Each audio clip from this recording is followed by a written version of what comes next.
After this module, you should understand why instrumentation plays such a key role in modern process control, both in terms of safety and quality, and also the impact that these instruments have on operational costs. We will present the most commonly measured process variables such as pressure, temperature, and flow.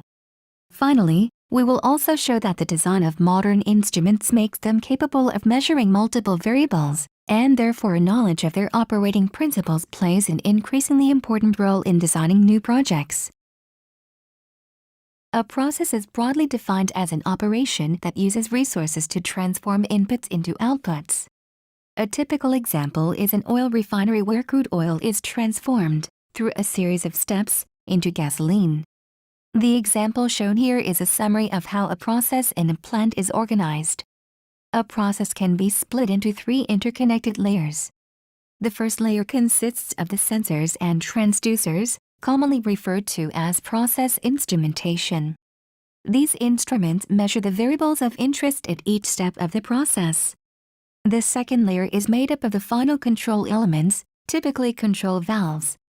These instruments use the outputs from the sensors to adjust the process as needed. Incidentally, this diagram is of a real installation called a demonstration loop. The real flow loop will be shown later in this course.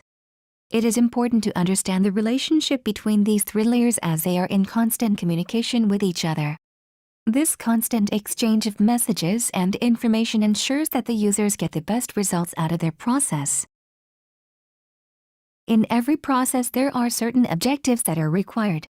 A process must be designed and operated to be safe at all times, to constantly produce the desired amounts of high-quality products, and last but not least, to remain profitable. This is a difficult balance that requires good engineering practices at the design stage. One such practice is selecting a measuring process instrument that is safe to use in a given process, as accurate and reliable as possible, and able to maximize ROI. It is also important that the instrument be selected according to the process variable it will be measuring and the application requirements.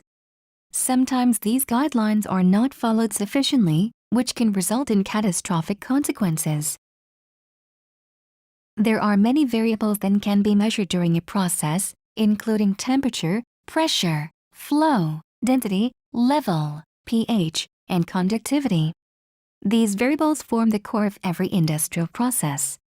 Additionally, some applications call for the measurement of more specific variables such as concentration, viscosity, and turbidity. However, the first 7 variables are the most commonly measured.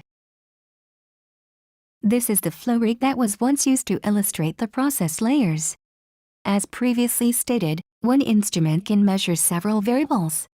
For example, a Coriolis flow meter can measure both mass flow and density at the same time, while a differential pressure transmitter can measure both the pressure and the flow.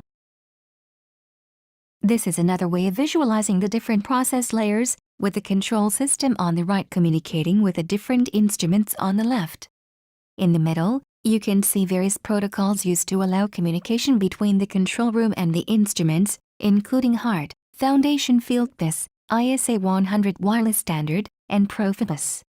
The choice of a particular protocol, much like the choice of a measuring instrument, is determined by the application.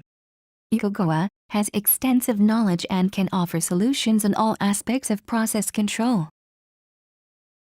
We have now established that process instruments measure variables. However, it has also been shown that the same variable can be measured by more than one instrument. Instruments differ in how they measure variables. A Coriolis flow meter uses Coriolis acceleration, whereas a magnetic flow meter uses Faraday's law, but they both measure flow.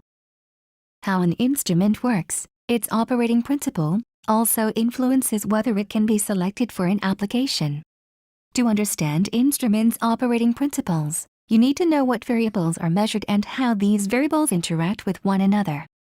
For example, the first step in selecting a temperature measuring instrument is to understand what temperature is and what it means.